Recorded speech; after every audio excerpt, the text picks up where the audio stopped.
Bite Size, a collaborative psychoeducation mini-podcast series created by Healthy Poor and support staff. In case you haven't heard about us, our organizations were created by hospitality, for hospitality, and are actively working to increase knowledge and awareness of mental health in our industry.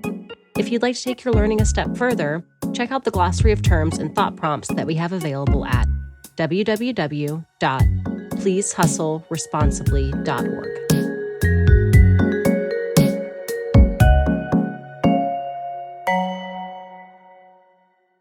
Hi, everyone. Welcome back to Bite Size. My name is Kelton, and today I'm going to talk with you about understanding your coping mechanisms and how to know if they're working for you. If you haven't already, I strongly encourage you to listen to the 2 episodes about stress and my other episode about coping. There's a lot of great information that will help make this topic a little easier to digest. As a reminder, I'm going to touch on a few key concepts. First, stress is the body and mind's reaction to a change that requires an adjustment or a response. Additionally, we learn that stress is largely based on our perception and experiences. So what is stressful to one person might not be stressful to someone else. Second, coping is defined as what people do to try to minimize stress. In other words, it's the way our brain and body reacts to ease the stress we experience. Third, adaptive coping is when our coping mechanisms help us to grow and become more resilient.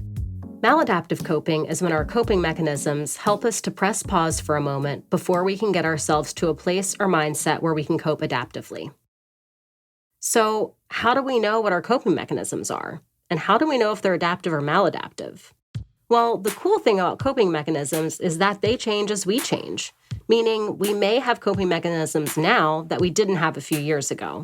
It's a good practice to spend some time ever so often identifying what coping mechanisms you turn to and whether or not they're serving you in the way that you need them to. To identify coping mechanisms, think about a time when you were especially stressed out, like during a busy shift or maybe after a challenging conversation with someone. How did you feel? What did you do during the stressful event? What did you do immediately after? The answers to those questions are your coping mechanisms or strategies.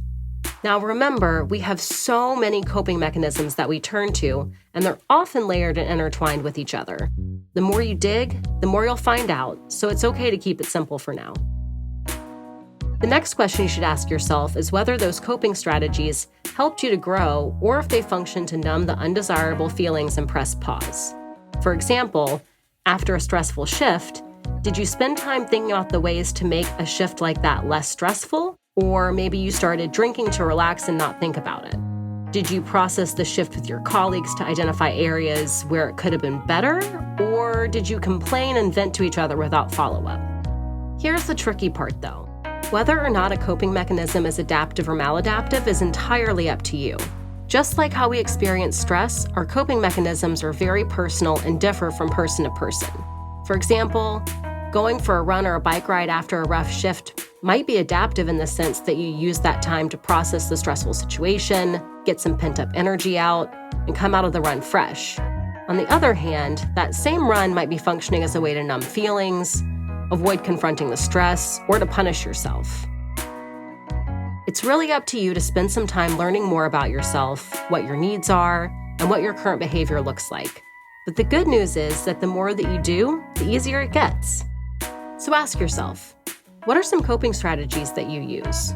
Do they help you grow, or is it time to try something new? Stay tuned because in an upcoming episode, we'll be sharing some effective coping strategies you can use anywhere and anytime. We'll also be exploring ways to start making changes and some tips that will make experimenting with coping strategies easier. Thank you for spending this time with me, and be sure to tune in next time to learn more about your mental health.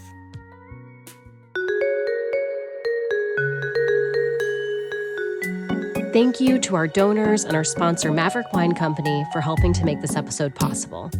To help support this podcast and our other programs, please consider making a donation at www.pleasehustleresponsibly.org. Be sure to subscribe and tune in next time to learn more about mental health.